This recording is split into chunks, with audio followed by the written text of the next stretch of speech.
Morning friends, स्वागत है आपका आपके अपने यूट्यूब चैनल में। और आज हम कुछ कन्फ्यूज़न वाले फैक्ट्स के साथ फिर से क्लास लेने जा रहे हैं। और कन्फ्यूजन जो है वो सबसे बड़ा रोग होता है जब हम कंपटीशन की तैयारी करते हैं, क्योंकि जब हमारा राज्य बड़ा है और राज्य में चीज़ें ही इतनी हैं, स्थापत्य कला यहाँ की देखने लायक है, तो उस स्थापत्य कला के अंदर बहुत सारी ऐसी चीज़ें हैं जो सेम नाम से अलग अलग ज़िले में बनी हुई है।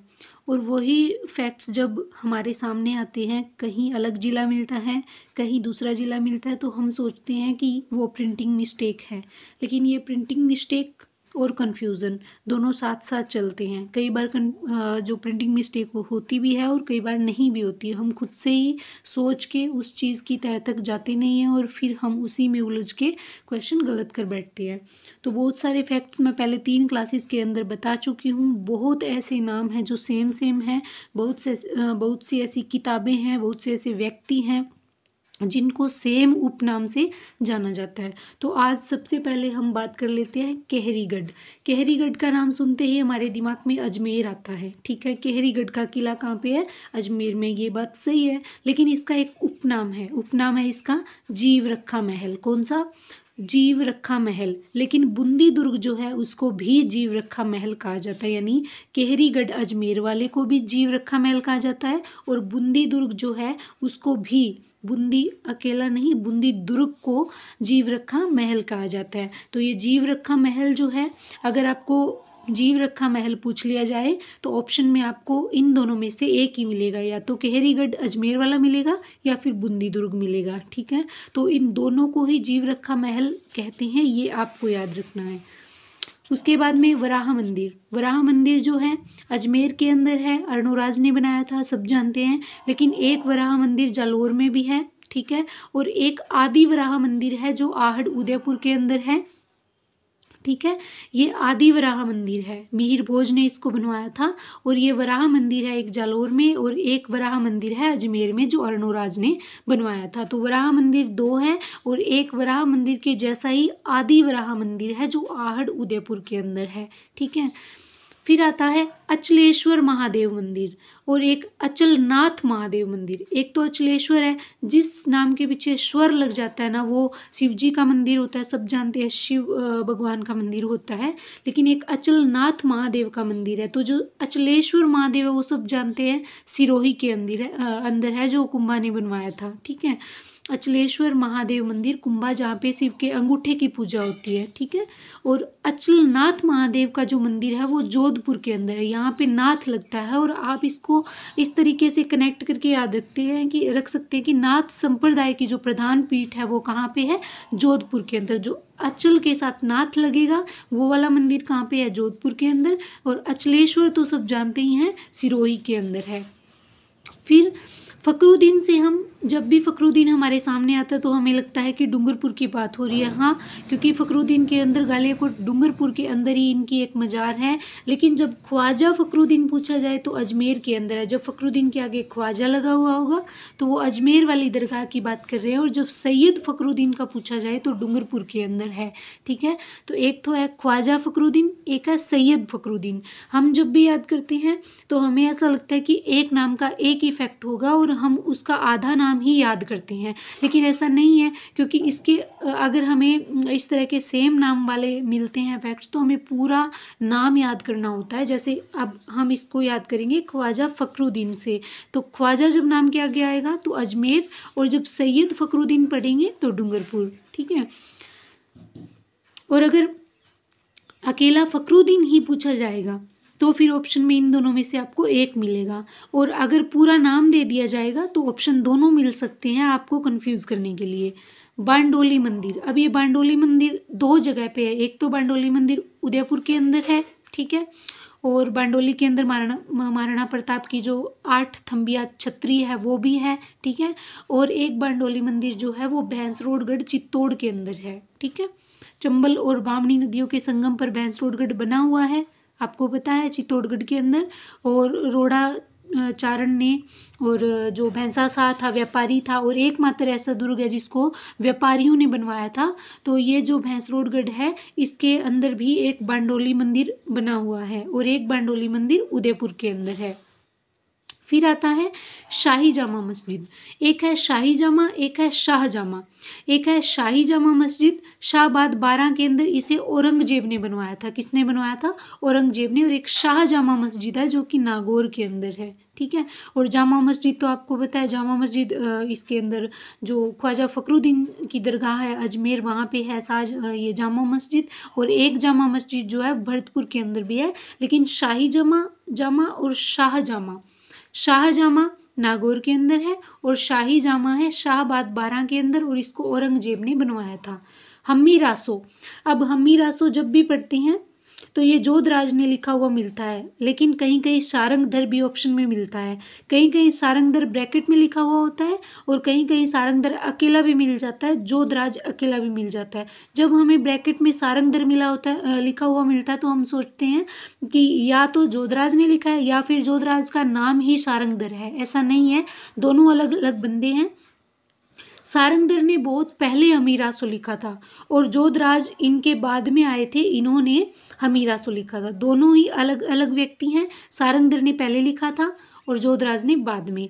अगर ऑप्शन मिलेगा दोनों में से एक मिलेगा, दोनों ऑप्शन में कभी नहीं मिलेंगे, ठीक है, क्योंकि दोनों के द्वारा ही लिखा हुआ है। मारवाड़ का चाणक्य, अब मारवाड़ का चाणक्य जो है दुर्गादास राठौड़ को भी कहा जाता है, मारवाड़ का अणविंदिया मोती भी कहा जाता है, ठीक है, और राठौड़ों का यूलिसेस भी कहते हैं इनको। और मारवाड़ का चाणक्य, तो मारवाड़ का चाणक्य अकेले दुर्गादास राठौड़ को नहीं कहा जाता, भाटी गोविंद दास को भी कहा जाता है, ठीक है, क्योंकि भाटी सबसे ज़्यादा कहाँ थे? जोधपुर वाले हिस्से के अंदर थे, जैसलमेर के अंदर, है ना।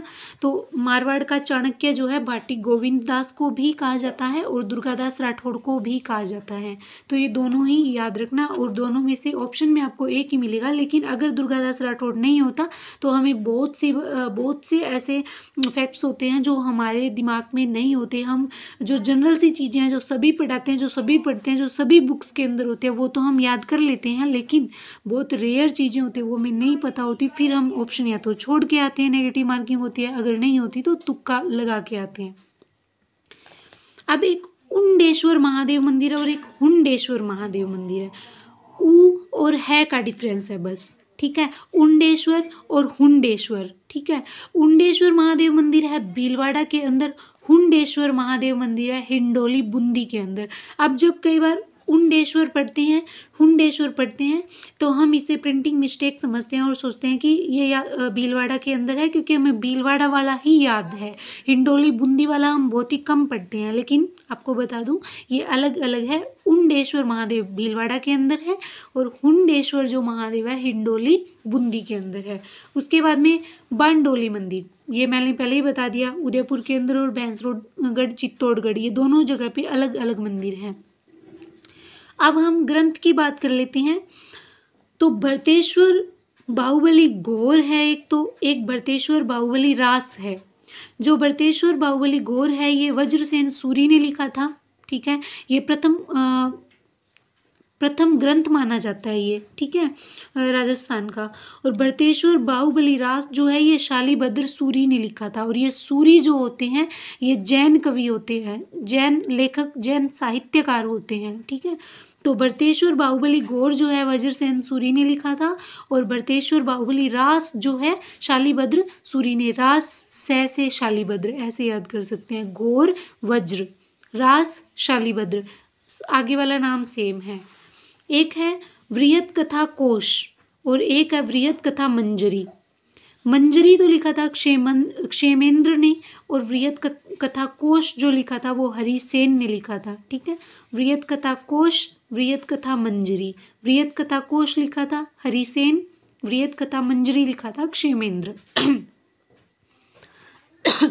इनके अंदर कन्फ्यूजन क्यों होता है? क्यों हम बहुत सारी चीज़ें याद करने के चक्कर में हम नामों को आधा ही याद करते हैं, आधा याद करते हैं, ट्रिक लगाते हैं, नाम में कोई अक्षर को किसी भी तरीके से तोड़ मरोड़ के उसको याद करते हैं, तो हम आधा ही नाम याद करते हैं, ठीक है। तो हम जैसे इसको याद करें तो वृहत कथा पढ़ा और हरिसेन, अगर वृहत कथा में हरिसेन नहीं आया और आगे वाले नाम हमें याद ही नहीं है, कोश या मंजरी, और ऑप्शन में क्षेमेंद्र मिल गया, तो वहाँ पे बोनस नहीं मिलेगा, क्योंकि वृहत कथा मंजरी के लेखक कौन है? क्षेमेंद्र है।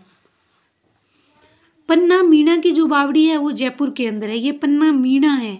और एक पन्ना लाल शाह का तालाब है जो खेतड़ी झुंझुनू के अंदर है, और जहाँ पे विवेकानंद जी रुके थे अजीत सिंह के कहने पर। अजीत सिंह ने आमंत्रित किया था विवेकानंद जी को, स्वामी विवेकानंद को, और वो इस पन्ना लाल शाह तालाब खेतड़ी झुंझुनू के ऊपर ये रुके थे।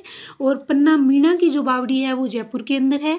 पन्ना लाल शाह का जो तालाब है वो खेतड़ी झुंझुनू के अंदर है। ठीक है। अब एल अक्षर आकार की दो बावड़ियां हैं। बावल देवी को तो हम सब जानते हैं बूंदी के अंदर, और बूंदी को बावड़ियों का शहर कहा जाता है क्योंकि ऑलमोस्ट जो बावड़ी है वो बूंदी के अंदर ही है। ठीक है। बावल देवी की बावड़ी है, ये एल अक्षर के आकार की है और ये बूंदी के अंदर है। लेकिन एक चट्टान बावड़ी मंडोर के अंदर है जोधपुर में, ये भी एल अक्षर के आकार की है और इसे रावण की चंवरी भी कहते हैं। यहाँ पे रावण की शादी हुई थी क्योंकि मंदोदरी जो थी वो मंडोर की ही राजकुमारी थी। तो ये दोनों ही बावड़ियाँ एल अक्षर के आकार की हैं। बादशाह होली और बादशाह सवारी। ठीक है। बादशाह की जो होली है वो तो नाथद्वारा में खेली जाती है, आपको पता है, और बादशाह की जो सवारी है वो ब्यावर के अंदर निकाली जाती है। ठीक है। उसके बाद में पंचपदरा महोत्सव, ये एक नया इफेक्ट है, आज सुबह ही मेरे सामने आया तो मैंने इसको भी इस क्लास में शामिल कर लिया। पंचपदरा महोत्सव जो है वो झालावाड़ में होता है। लेकिन यहाँ पे जब हम पंचपदरा नाम पढ़ते हैं ना, तो हमें जब हमें तुक्केबाजी करनी होती है, जब हमें ऑप्शन नहीं पता होता, करेक्ट आंसर नहीं पता होता, तो हम क्या सोचते हैं, पंचपदरा कहाँ पे है, बाड़मेर में, तो महोत्सव भी कहाँ होगा, बाड़मेर में। ऐसा नहीं है, पंचपदरा महोत्सव है झालावाड़ में होता है। पंचपदरा झील जो है बाड़मेर में जरूर है, जिसका नमक खाने योग्य है, जिसमें 98% कैल्शियम की मात्रा है, जिस नमक के अंदर, जहाँ का नमक जो है वो खाने योग्य है, कोसिया पद्धति से बनाया जाता है। ठीक है। इतनी जानकारी इस झील के बारे में सब पढ़ते हैं। और ये पंचपदरा बाड़मेर के अंदर है, खारे पानी की झील है, नमक उत्पादन करते हैं, 98% कैल्शियम का उत्पादन नमक में होता है, इसीलिए इसका नमक जो है खाने योग्य है। ठीक है। लेकिन पंचपदरा महोत्सव वो है झालावाड़ के अंदर मनाया जाता है। तो ये इतने सारे फैक्ट्स जो कन्फ्यूज़न वाले थे, बहुत सारे लेखक भी ऐसे हैं, बहुत सारे ग्रंथ भी ऐसे हैं, कई बावड़ियाँ भी ऐसी हैं, कई महल भी ऐसे हैं, किले भी ऐसे हैं, उपनाम भी ऐसे हैं व्यक्तियों के। तो जो कंफ्यूज करते हैं, ऐसा लगता है कि या तो प्रिंट सही नहीं हुआ है, या फिर हमें ही याद नहीं है, या फिर टीचर ही गलत पढ़ा रहे हैं। ऐसा नहीं होता। हर एक चीज़ के दो पहलू होते हैं, या तो वो गलत है या तो वो हमने सही से नहीं पढ़ा। और जब हमने सही से नहीं पढ़ा तो हम उसकी तह तक भी नहीं गए। क्यों? क्योंकि जब हम एक जनरल से फैक्ट याद कर लेते हैं जो सबके साथ चलने के लायक होते हैं, और जो सामान्य चीज़ें होती है जो सबको याद है, जो सब पढ़ा रहे हैं, जो सब बुक्स के अंदर हैं, और जो कंपटीशन का 60% कवर करते हैं, वो हम पढ़ लेते हैं। लेकिन उसके बाद हमें ज़रूरत होती है अपना दायरा बढ़ाने की। ठीक है। कि जो सब पढ़ रहे हैं वो तो हमें याद है, अब हमें अपना दायरा बढ़ाना है। अगर कोई चीज़ हमें गलत दिख रही है तो उसकी तह तक जाओ। ठीक है। उसको खोजो कि ये जो मैंने पढ़ा है और ये जो बुक में पढ़ाया गया है, जो टीचर के द्वारा पढ़ाया गया, जो मुझे गलत लग रहा है, क्यों लग रहा है, और मैंने अगर कहीं पढ़ा है, इसको कुछ अलग वे में पढ़ा है, तो क्यों पढ़ा है, उसका सही उत्तर क्या होगा, वो हमें खुद खोजना होता है। तो जैसे जैसे मेरे सामने और कन्फ्यूज़न वाले फैक्ट्स आएंगे तो मैं इस कन्फ्यूज़न वाली सीरीज़ के अंदर उसको ज़रूर शामिल करूँगी। तब तक के लिए वीडियो को शेयर करें, चैनल को सब्सक्राइब करें। Thank you. जय हिंद।